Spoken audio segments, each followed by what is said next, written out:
Unity consciousness is much easier than most people realize, because in this moment there is just the awareness of the forms appearing. So there's, in the subject object mode, it would be the idea that Hale is having a conversation with David.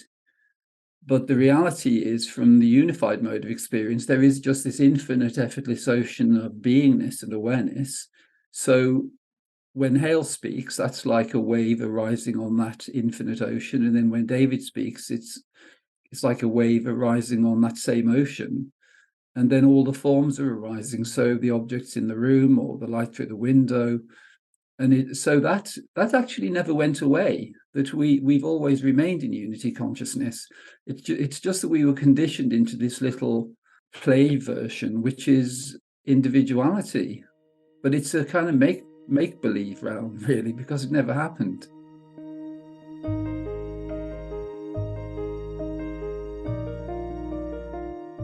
Welcome to Letting Go and the Greatest Secret, where we explore the end of your suffering and the beginning of lasting happiness. I'm Hale Dwoskin, and today I'm happy to welcome back again David Bingham. David was a featured teacher along with me in Rhonda Byrne's The Greatest Secret. David was an ordinary, everyday person like you and me, with one difference. After 20 years of searching, he discovered the truth while listening to a podcast like you're doing right now. David is now a teacher who has helped many realize their true nature.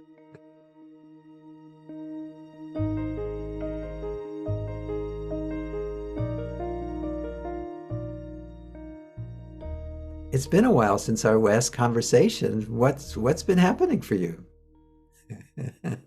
Well, actually, probably the same as you, which is that things just kind of continue to develop, really. Mm-hmm. And I think you and I have that in common, that we both like to allow new things to come in and see where they take us. So Yes. it's much more interesting, but also the way people realize their true nature just seems to be becoming, more easy. And that's been fascinating, really, just watching that. And it seems to come effortlessly. It isn't anything, there's no planning in that. It's just there's a kind of sequence of events, and somebody says something, and it just develops from there, really. Yes, yes.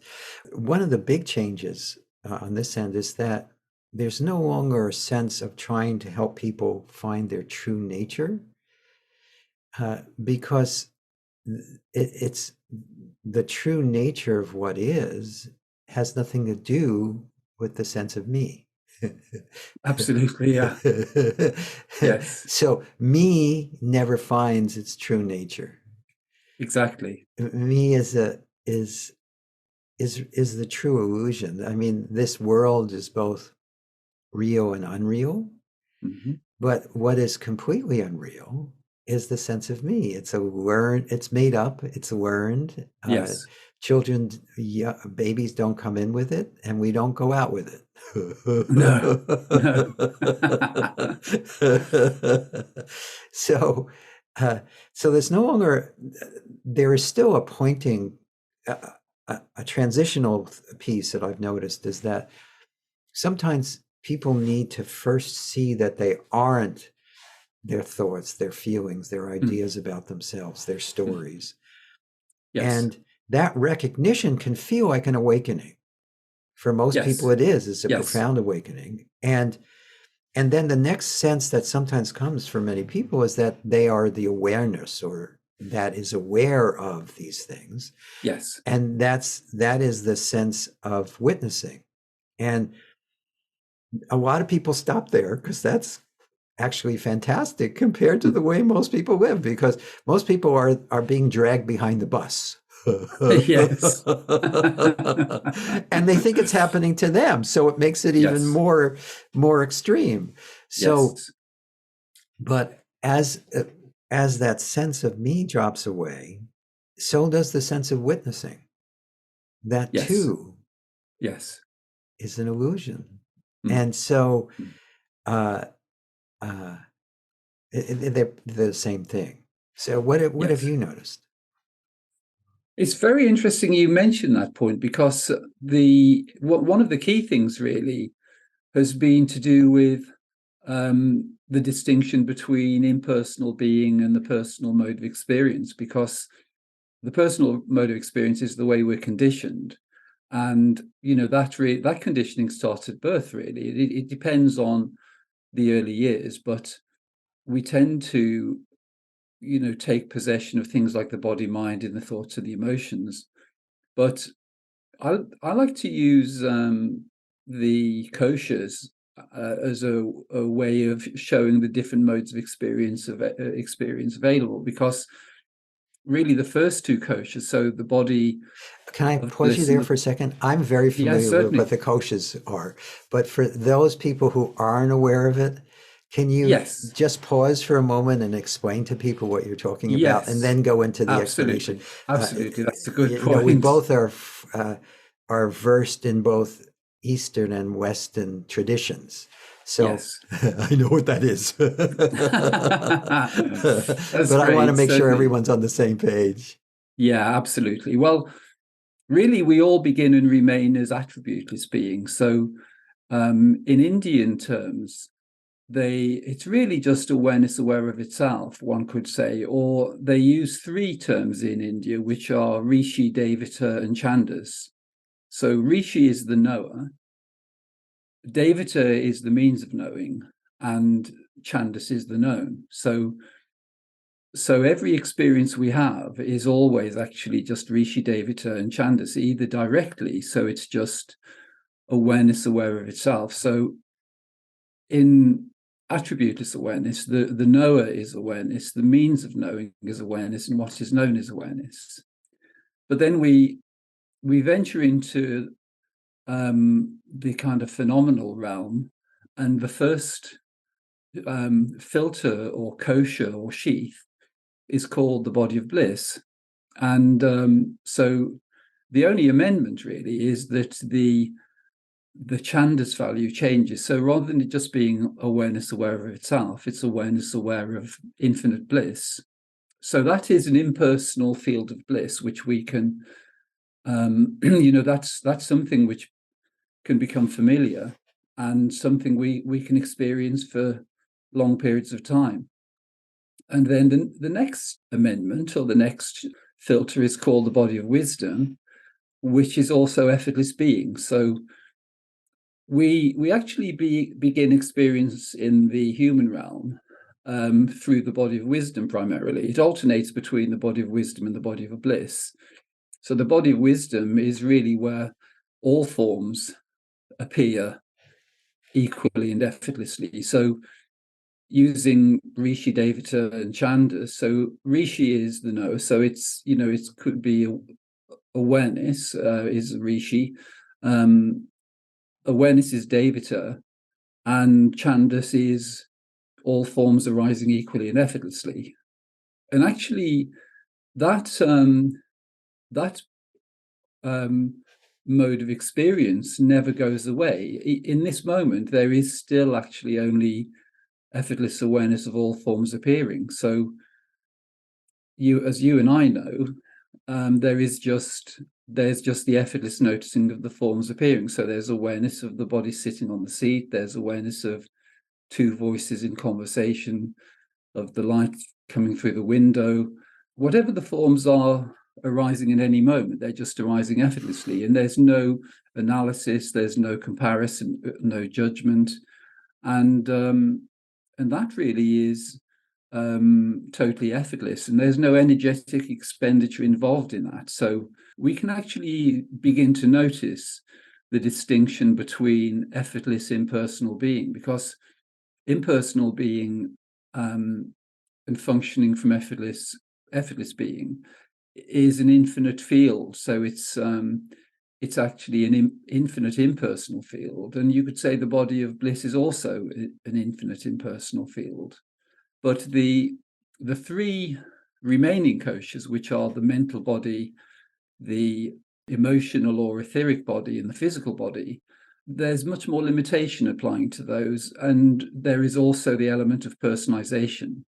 So there's a kind of dividing line between between the body of wisdom, which is effortless being, and the body of bliss. They're on the one side, they remain in alignment with unity. And then the dividing line of duality is where the mental, emotional, and physical realms emerge. So really, I've just been using those traditional structures to, probably deliver a very similar message to the one you're delivering, which is that we never became the individual. We never became, the personal mode. The personal mode of experience is available, but unity consciousness is much easier than most people realize, because in this moment there is just the awareness of the forms appearing. So there's, in the subject object mode, it would be the idea that Hale is having a conversation with David. But the reality is, from the unified mode of experience, there is just this infinite, effortless ocean of beingness and awareness. So when Hale speaks, that's like a wave arising on that infinite ocean. And then when David speaks, it's like a wave arising on that same ocean. And then all the forms are arising. So the objects in the room, or the light through the window.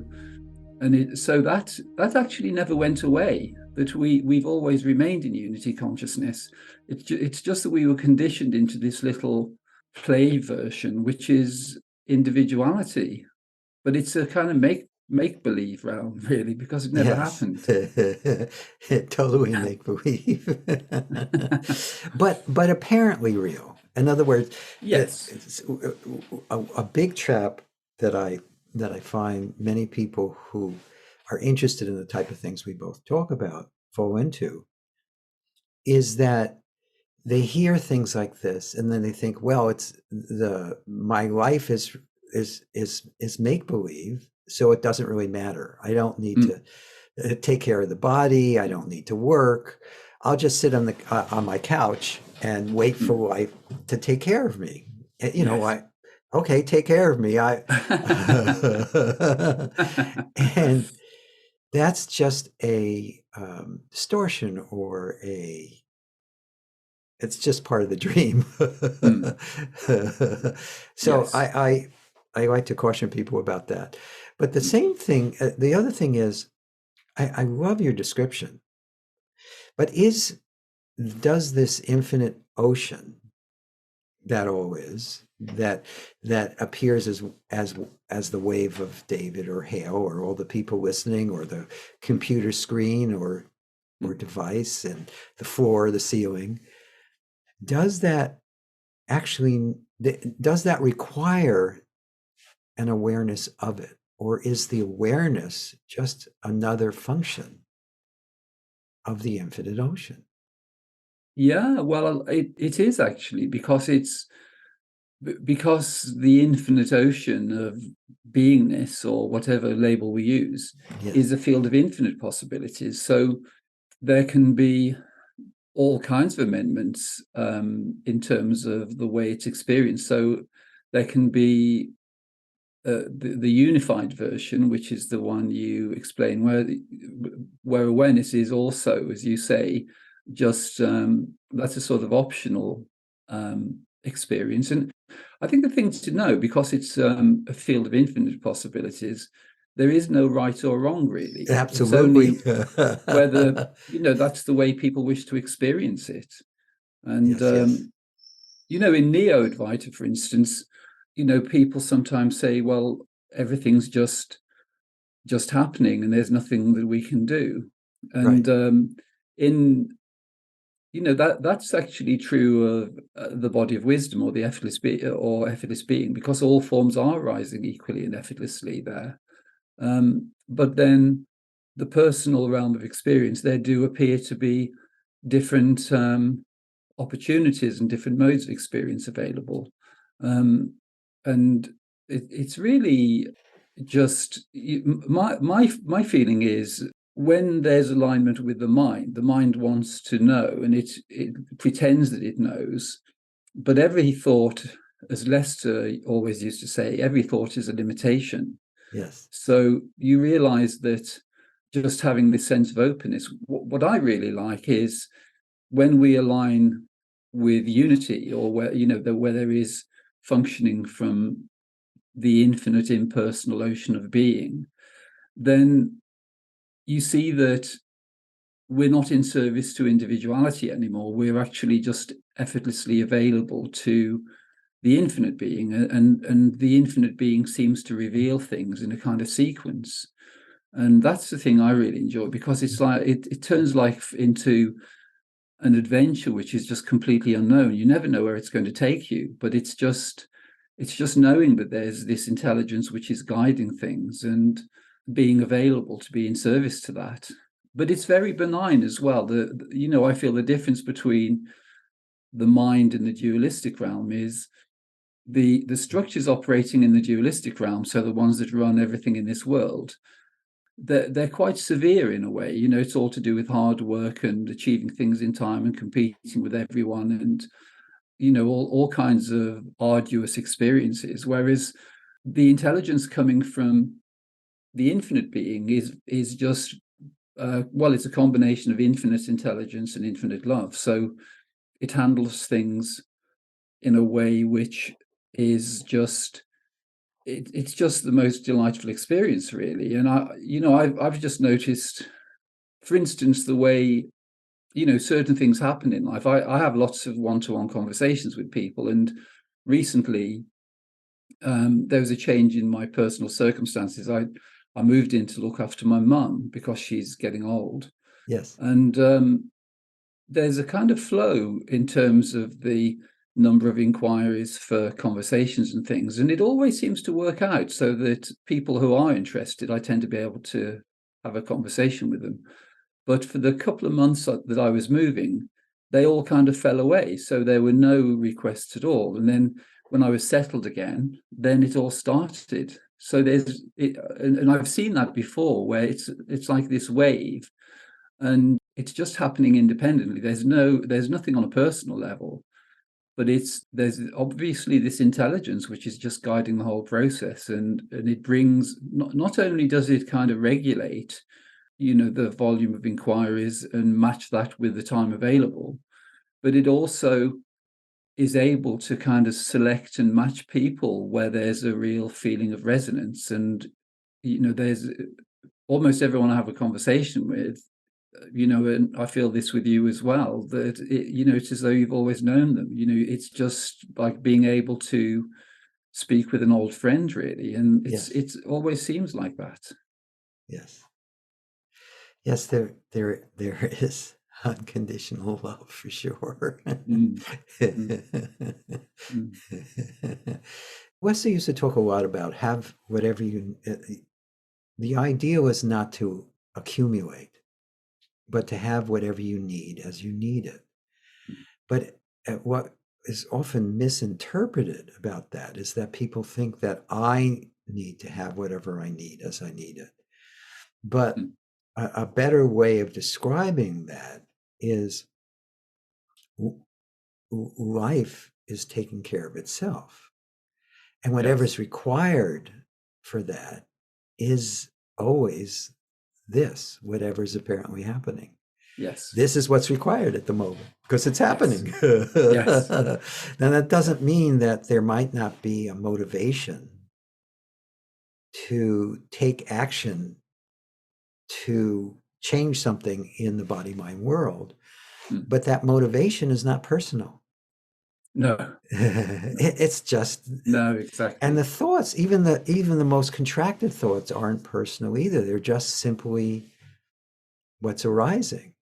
But at the same time, things like, hey, I want to have a conversation with David, or I want to come to a Sedona method course. That's impersonal too. It's not like anyone is doing any of that. No. It's just what's happening.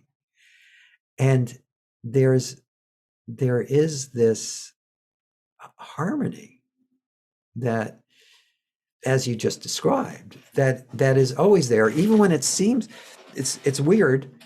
Right now, I have two computer screens on my desk. You can't see them because the camera's facing away from the computer screens, but I'm in the computer. I have two computers next to me, and one is is older, and I could tell it was getting the end of its life cycle. So I'm in the middle of resetting up a new computer, which has taken a lot more time than this body mind expected. And it hasn't been always smooth. But at the same time, as there's been this working through it, all these other things have gotten improved because of it. When it's finally done, the computer is going to be, not only will it be a faster, newer computer that will last hopefully a long time, but it will have all sorts of things in it that I wouldn't even have imagined doing if it was smooth. Yes. And we had antiviral software that I've been paying for 10 years that wasn't really set up right. Wow. But I didn't know. No. And so I talked to the company, and they gave us the latest version of that software, and the original license that I've been paying for all this time was for a single user. Now the same plan is for multiple users. So now the antiviral software is on all my wife and my digital devices. So things like that happen. Yes. Out of even things that seem to be a problem. Yes. Because it only seems to be a problem from the lower three koshas. Yes. That's the only place, to use your terminology, that's the only place that problems seem to appear. That's also the only place that solutions appear. Because yes. Yeah. But we're speaking for a general audience. Yes. Well, since we last spoke, it's been quite interesting, really, in terms of people realizing their true nature, because for years, well, since 2008, I've been having one-to-one conversations. So I've spoken with thousands of people, but in the past couple of years, it's kind of developed in a slightly different way, which is that a lady I spoke to quite a few months ago now, called Colette Whiteman, she asked me if there were any recordings of conversations where people realized their true nature during the conversation. And there are actually lots of them, but because the recording is the property of the person I have the conversation with, and it's recorded onto their computer, then I didn't have access to them. But when Colette mentioned that, I thought, well, from now, I'm going to ask one or two people if they would mind.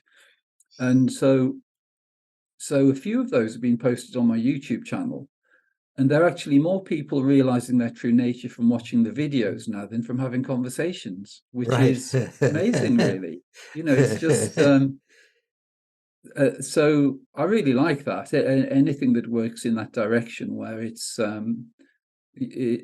because that's the general direction I've noticed, just that the means of teaching and, the way the self reveals itself to itself is becoming easier and easier, really. Yes. And I think that's one of the things which becomes apparent. And I think just being available rather than holding on to any concepts of the way it should be, that can just happen on its own, really. Yes. Absolutely. Absolutely. It does happen on its own. Yeah. Yes. Not only can it,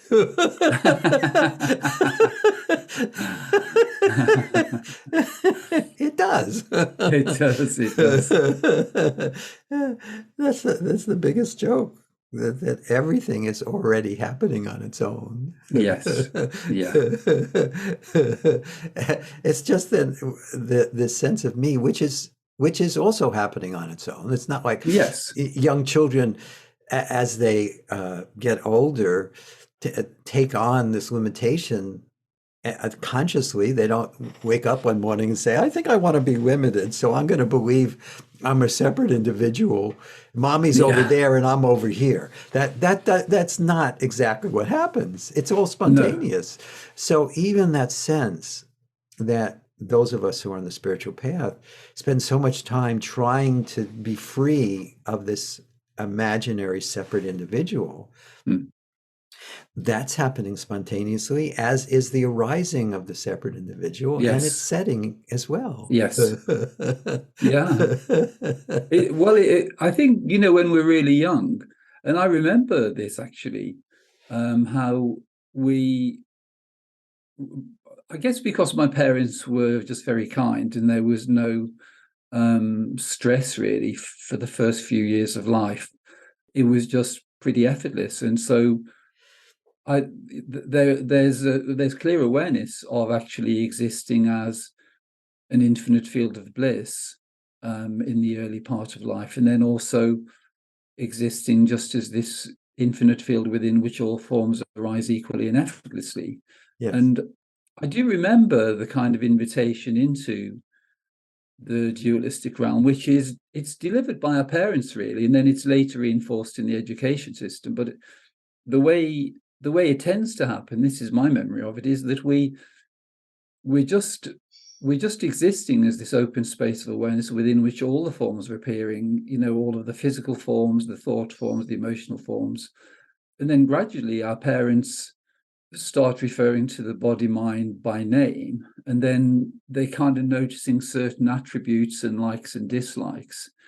So every interaction we have, they're kind of inviting us into the dualistic realm. And initially, and I remember this feeling distinctly, there was the knowing that we are just resting as this infinite, effortless, impersonal field of awareness, or whatever term you want to use, Right, the terms don't matter. But there was this distinct invitation into identification with the body. So they're calling us by name. And to begin with, it just seems like a funny little game. They're saying, well, they're referring to you as David. And I remember the feeling of the body mind being an object which is present within the three-dimensional realm. So there's, you see the table, you see the chair, you see the view through the window, and there's this body mind parked up, either on the seat or on the carpet or somewhere.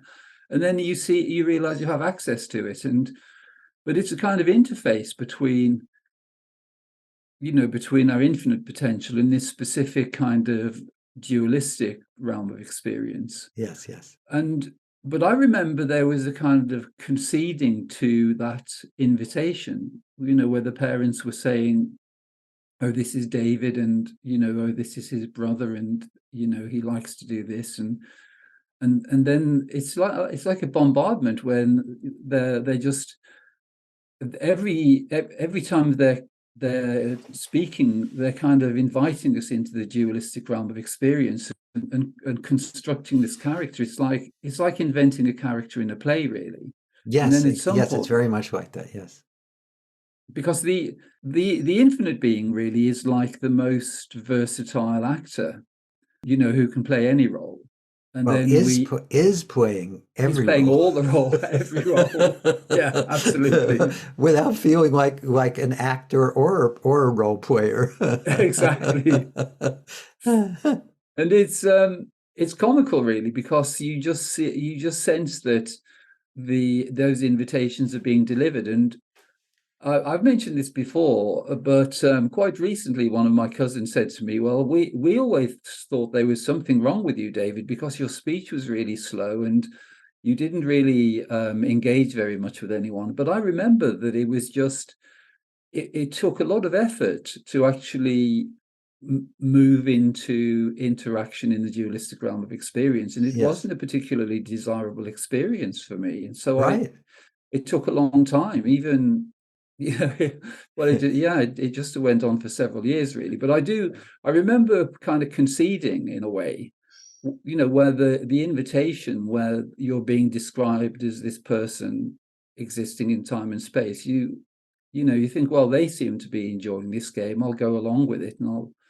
I'll pretend I am as well. But then when you go to school, and your name's called on the register, and you have your peg with your name on it to put your coat on, all these things. And then all the comparisons as well, they tend to really intensify the dualistic realm. But Yeah, it's a relief to know it never happened. Right.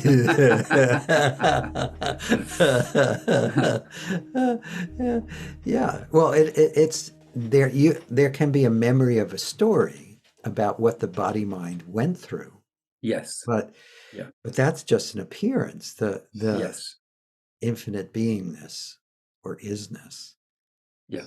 has never done anything. No. It it is everything and nothing. So that Yeah. includes everything and nothing. Yes. Yeah. Yeah, And but it is always it is such a relief. simultaneously. Yes. Yeah, it is. It's quite interesting though, because I quite like to play, with the different modes, because I find that it's more enjoyable in a way, knowing what you just described, which is there is just, it is just everything and nothing. It can, it can't, we never actually move from our infinite nature into the character, but we can assume that role, and it depends on the circumstances, and so sometimes with what I've noticed in conversations with people is where there is the functioning from unity, so it's actually maintaining the knowing of oneself as these are just words really, but knowing oneself as this infinite field within which all forms appear. And Yes. then you notice whatever is before you, they're also like waves on this ocean. Then the perception changes, and I think that has some kind of influence in some way. And there's the opportunity to move between the dualistic mode. For instance, I don't know whether you have this experience, but people you've known for a long time, friends or family members, they have an image of you, Oh, yes. um, which is from the time that they enjoyed the relationship with you most of all, I guess. And so, Or hated most of all. oh yes, A that's lot of another. people can relate to that. I mean, Yes, that's another angle, isn't it? Yeah, but I quite like that really, because sometimes I've a very dear friend who I've known since I was really young. And it's quite interesting. He hasn't really had any challenges, and so his life's gone on. It's been a very kind of conventional life in a way. He had, a family, and he's had regular. His career has just sort of worked right the way through. There have been no periods of unemployment, no challenges as yet either. His parents are both still alive, so there haven't been any real challenges. But it's quite interesting that when we meet, it's the same as we used to be when we were sort of 15 or 16, when we spent a lot of time together, yes, because yes. that mode is still there.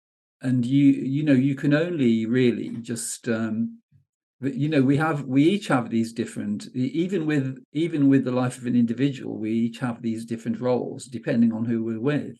Oh, yes. And It's they can be very different. yeah, definitely. Yeah. Yeah. Well, they're certainly repeating from the perspective of the person, there are repeating patterns. Mm, Absolutely. mm, A- and yeah. and again, those are just waves, as we've been saying. I Mm, love that mm, analogy that it's all just waves in the mm, infinite ocean of being. mm. But the suffering comes in when there's an identification with a particular wave. It could be a particular wave that's happening within the body mind as a Yes. pattern of behavior, a pattern of thinking, a pattern of feeling, or just the overarching identification with the wave of that bears your name. That's called Yes. Hale or David or Mm, whatever your mm, name is. When mm. whatever that is, those waves just come and go. And Yes. when they're owned, the wave then becomes a problem. Yes. When they're not owned, Yes. I mean, it's no one would sit on the beach and say, this next wave is mine. I'm going to keep it. No. Because you're sitting on the beach. And one thing that's really obvious is that wave only has a limited time frame. And Yes. it just goes back into ocean by the time it hits Yes. the shore. Yeah. But that's what, as long as there's identification, that's what most of us are doing. We're going, no, no, Yes. no, that's my wave. Yes. So I need to Yeah. keep it going.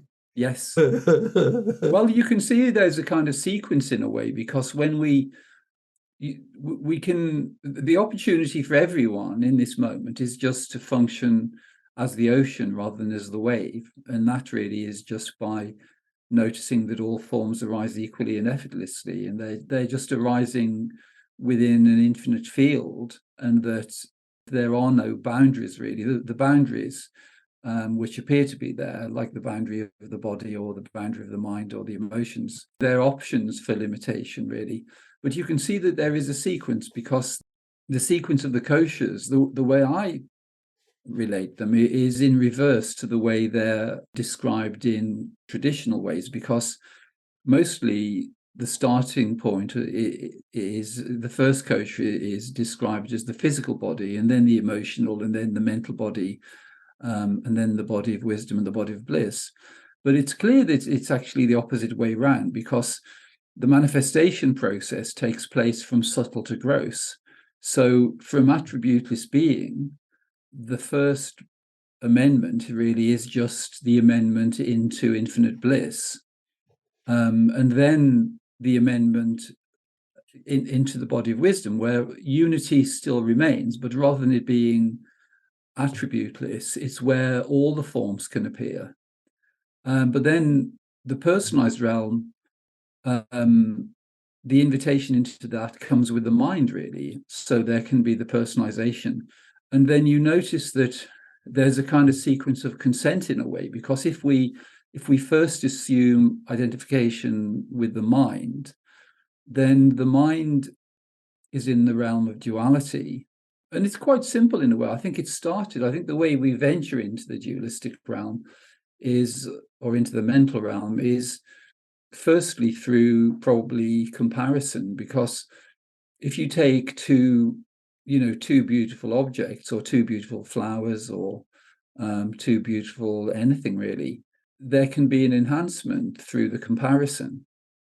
But then we don't realize what we ventured into, because the comparison is quite innocent. There's just the one enhances the other.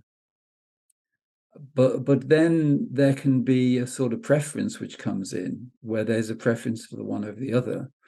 And then there could be, someone else could say, well, I like that one, and you say, well, I like this one, and then it's conflict. So in like three easy steps, you can go just from unity That could be a course, to conflict in preference. 3 easy steps. I interrupted. Please finish that thought. That just came through. Well, it is really, and you can just see it. You can see it how, but initially, there is just unity consciousness. There's just all forms arising equally and effortlessly, and then there is just the element of preference, where we well, actually the comparison really is the first one. So we just compare one thing to another, which is enhancing, and it actually enhances. Comparison can enhance the experience of both, because you can enjoy both forms completely wholeheartedly, but then you can make the comparison between them, and you can see, you can appreciate what they each have to offer. But then when preference comes in, that's really the problematic one, because preference comes in, and then that can that can result in conflict, because somebody might like the other one. Yes. But that's the sequence. But it's quite it's tragicomic in a way, in the way you see the way the dualistic world works, because you would think that the wise people in this world, the leaders, would be maintaining unity, and they wouldn't be having preferences. But because they're so highly invested in the dualistic realm, but you can see how it can go in those 3 easy steps, into well, the most extreme form of conflict, really. Yeah, war. Yeah. And again, as long as there's this sense that, again, I'm here and everything else is there, which is what you've been talking about. Mm. There is that brings with it, it's innocent, because if I think I exist here, then anything else out there becomes a threat. Yes. And Mm. and the best way to eliminate a threat is, the best way to protect yourself from a threat is to eliminate it. It's just the logical conclusion. If you think Yes. you're confined to this body mind, then you're Yeah. competing with all other body minds for resources. You're trying to get everyone you meet. It's a transaction. It's a transactional. Yes. It becomes transactional. They're either a friend or a Yes. foe. Yes. Friends, unfortunately, it's just someone you think you can get something from. And foe is someone you need to keep at a distance because they're going to take something from you, including possibly your life. Yes. But all of that is imagined, because even preference doesn't become a problem until it belongs to someone. Yes. Right? Mm. Because if we compared our preferences, like you have a preference for living in the UK. You're in the UK still, aren't you? Yes. Yes. And there's a preference here for living in the United States. But so what? Yes. Yes, it's not going to cause a problem, really. No. I'm not starting a war over, or a religion. Religion, Yes. people have preferences for a particular type of religion. There's nothing wrong with that. Mm. I know, especially since our religious upbringing it's upbringing, it's programming, it's what we've been trained to believe in. Yes. And the trained beliefs that we live in are, well, first off, we don't live in them, but we think we live in.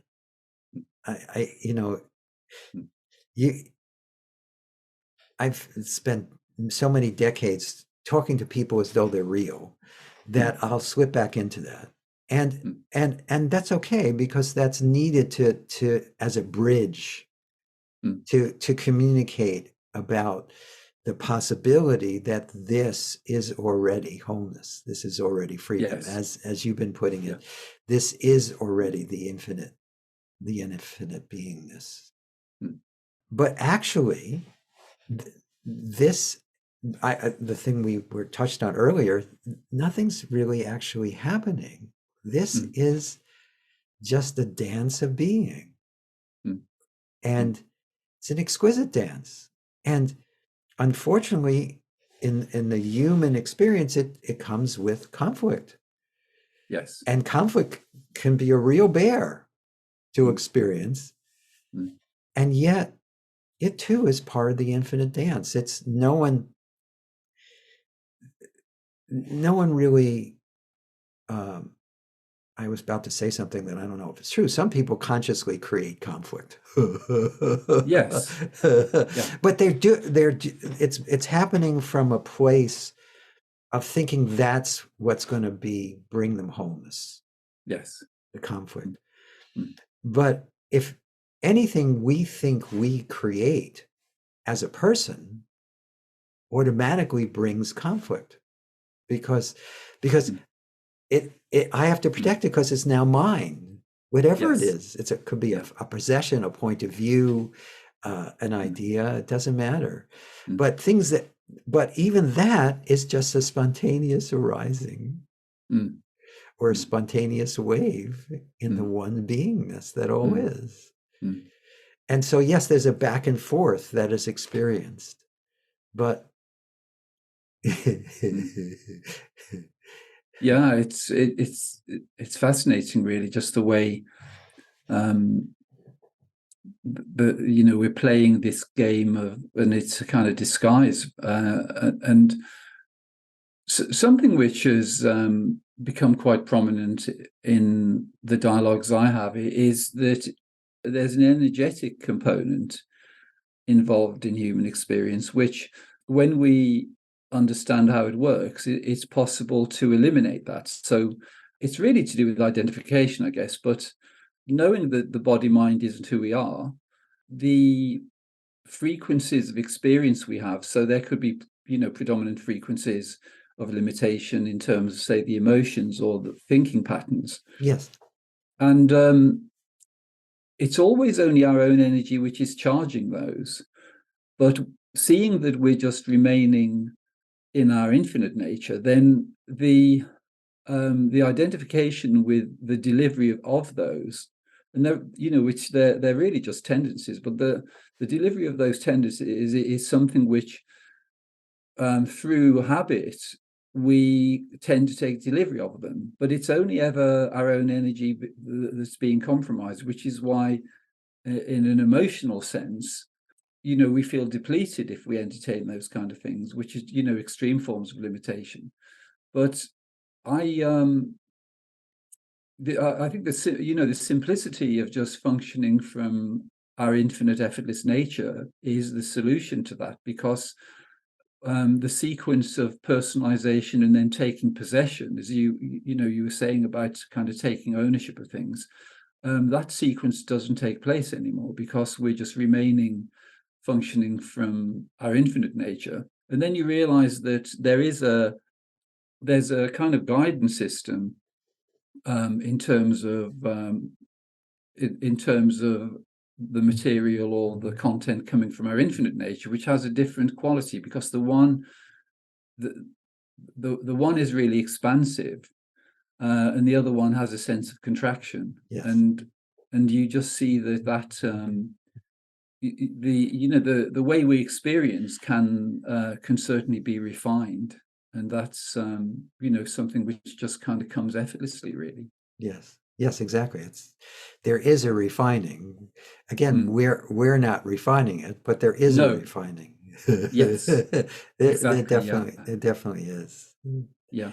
And the beauty of this is, wherever any particular person appears to be, that's still just that one wave. It's so, even if you or someone you know seems to be going through tremendous drama or trauma, and they're really lost in it, they think they are it, it's happening to them, they're the victims, they're being dragged behind the bus, there can be a tremendous compassion in that, knowing that that's just how it appears to them. But there really is no difference between someone, between that one infinite beingness and in its form of a person lost in a drama and a trauma. That's still just infinite beingness. Yes. And there's a relaxation that happens when there's a resonance, an openness that happens when there's a resonance, and it's just natural and spontaneous. It doesn't require anyone doing anything. Action happens, but no one's actually doing anything. Yeah. No one actually ever has. No.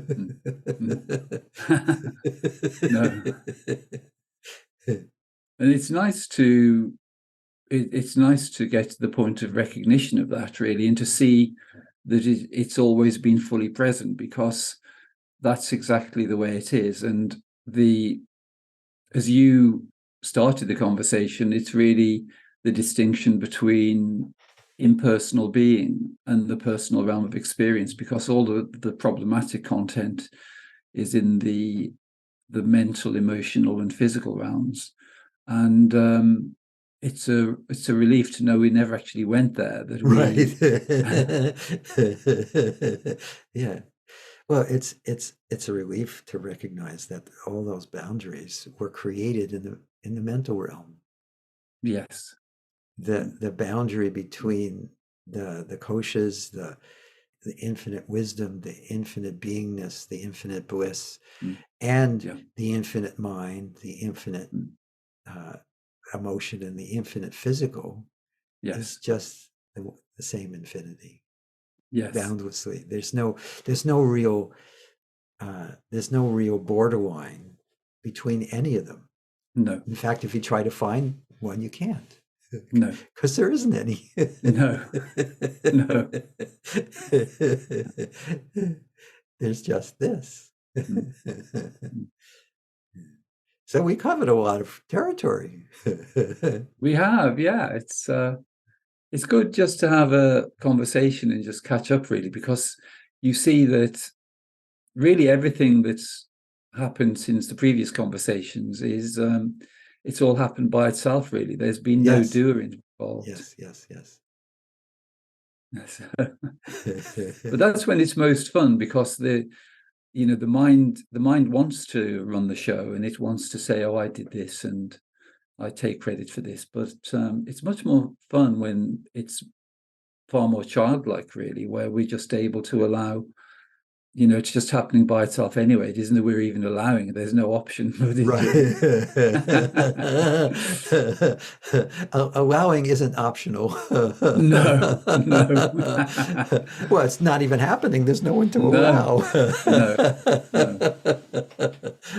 That's great. But it's certainly much more. It's a lot of fun when that's recognized, really, when there's just the seeing that it's just naturally and effortlessly unfolding. Yes, absolutely. So the last time we had a conversation, there weren't too many places for people to find you. It sounds like that's changed. So how do people Certainly reach you? Well, probably the most effective way is through my YouTube channel, because there's quite a lot of content there and lots of interviews and conversations with people. So that's just David Bingham channel on YouTube. There's a website as well, which has been in existence for years, which is just nonconceptualawareness.com. And recently a book has emerged effortlessly as well. It's actually called Effortless Being, and it was I had some help in putting it together with a lady called Jessica Wood, who's a professional writer, and that's available on Amazon. And that we put it together as a kind of guidebook, really, because it just addresses lots of the common questions that people have. And for people, so I think it's only about 67 pages long, but it's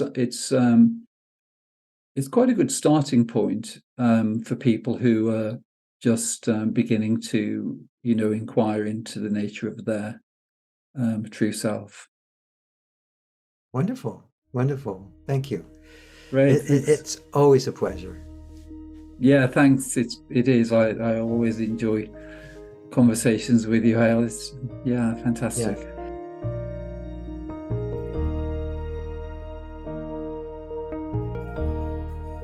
I hope you enjoyed our conversation with David Bingham. To learn more about David, visit his website at non-conceptualawareness.com. That's non-conceptualawareness.com. If you've enjoyed this podcast, please subscribe so you have immediate access to future episodes. Please give us a 5-star rating and share it with the people you care about. If you'd like to learn more about my work, my mentor, Lester Evans's work, and the Sedona method, please visit www.sedona.com. As you explore our site, you'll learn the key to lasting happiness, success, peace, and emotional well-being. We have books, courses, events, and plenty of free material to explore. Again, go to sedona.com. That's sedona.com. Thank you for being here, and we'll catch you in the next episode of Letting Go and the Greatest Secret.